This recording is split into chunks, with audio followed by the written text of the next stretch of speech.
I don't care what that file says, this neighborhood has rules, and you are breaking every single one of them. The morning they attacked my house, my Cul De Sac looked like a crime scene. Cold air hit my face when I opened the door. The smell of wet asphalt, coffee in my hand, and bright orange paper slapped all over my garage, mailbox, even my trash can. The HOA president, our local Karen in a blazer 2 sizes too tight, stood in the street under flashing hazard lights from her little white golf cart. 3 board members blocked my driveway like a SWAT team. She waved her clipboard and said loud enough for the whole circle to hear that I had 15 violations in 24 hours to fix everything or pay fines. That was the morning I realized my life had turned into the title. HOA stormed my Cul De Sac with 15 warnings. Then I pulled the escrow file. The violations were insane. One was for my son's sidewalk chalk rockets. One for my front wreath being too bright. One because my trash can was visible for 11 minutes past 9:00 p.m. the night before. Karen even tried to write me up for my truck tires touching the curb at a weird angle. My hands shook as I pulled the papers down. Neighbors peeked from blinds, but no one stepped outside. It felt like a public shaming. I tried to stay calm. That afternoon I walked down to the clubhouse, past the fake stone fountain that never works, and asked to speak to the board. They sat at a long table, drinking lukewarm coffee, looking everywhere but at me. I said, "Look, there has to be a mistake. I've lived here since May 3, 2024. I mow my yard. I follow the rules." Karen flipped through her stack and read off my crimes like she was in court. When I pointed out that my neighbor had the same trash can out, she snapped, "They are in compliance, you are not." My neighbor stared at the floor and would not meet my eyes. Another board member muttered that if I didn't like it, I could move. No appeal process. No warning. Just fines, $50 here, $100 there, stacking every day. On the walk home my anger turned into something colder. My son's chalk drawings had already been washed off the sidewalk. He asked if he was in trouble. That was my line in the sand. I told Karen, in a voice that did not shake this time, that I would not be bullied and that I would use every proper channel I had. She smirked and said, "Good luck with that." I went inside and started plotting. First, I pulled out my closing packet from Escrow. Then I filed a request for all HOA records related to my property and any complaints filed in the last year. At my kitchen table I made a plan. I lined up photos, emails, and call logs in a binder. If they wanted a paper war, I would bring a paper army.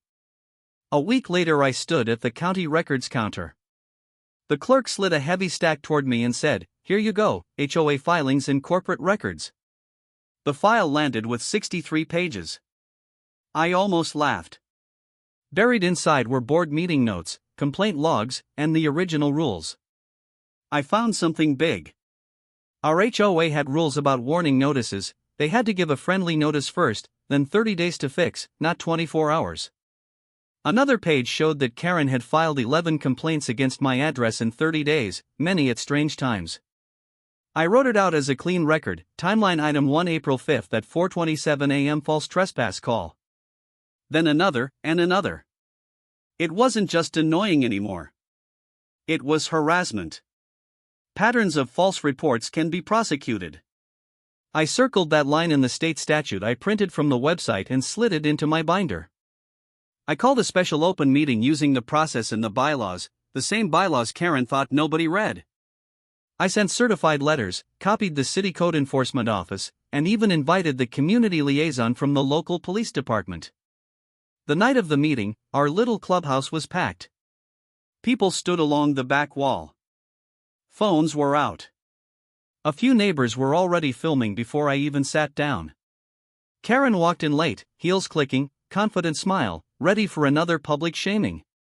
Instead, I opened my binder. Calm. Slow. I started with her own rules from page 3 of the original CCNR, the one that said no fines without proper notice. Then I laid out my receipts. Photos of clean yards next to violation letters. Emails where she forgot to answer my questions. Call logs showing her reporting suspicious activity every time my garage door opened after 8:00 p.m. Then I dropped the real twist. I held up the county record that showed the HOA's corporate status had lapsed for almost a year. During that time, Karen still sent fines and threats, even though the HOA, on paper, did not legally exist. The room went quiet. Code enforcement stepped forward and confirmed it. The police liaison read from his notes and mentioned those late-night false trespass calls, including April 5 at 4:27 a.m. The same ones I had on my timeline. When I pointed out that Karen's own backyard shed broke the height rule she'd cited on me, someone snorted. Then the laughter started. Phones went higher. People whispered things like she did what? And so all those fines are trash? Karen went red from her collar to her ears. In the end, the authority flip was brutal and clean. Code enforcement opened a case on the HOA, not on me. The police liaison reminded the room that misuse of emergency lines is a serious issue. A motion was made on the spot to suspend all fines issued during the lapsed corporate period. It passed with almost every hand raised. Another neighbor moved to remove Karen as president pending a full review. That passed too. She tried to argue, but now the board attorney, who apparently had been quietly warning them for months, stood up and backed the members, not her. Over the next week, the HOA sent out a letter voiding my fines and promising better communication. The video of the meeting hit our local Facebook group and spread. Comments poured in. People shared their own HOA horror stories. Now our Cul De Sac is quiet again, but in a good way. Kids draw chalk rockets on the sidewalk without fear. My neighbor who once kept his head down brought over a plate of cookies and said, "I'm sorry I didn't speak up sooner." We planned a small block party for the end of summer, nothing fancy, just folding chairs and string lights and people not afraid of clipboards. The HOA still exists, but now they remember that we pay them, not the other way around. Karen? She sold her house 3 months later and moved out before the next election.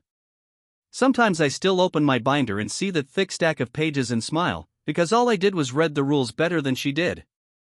Please follow for more HOA showdowns like this. Do you think she got what she deserves? Comment below.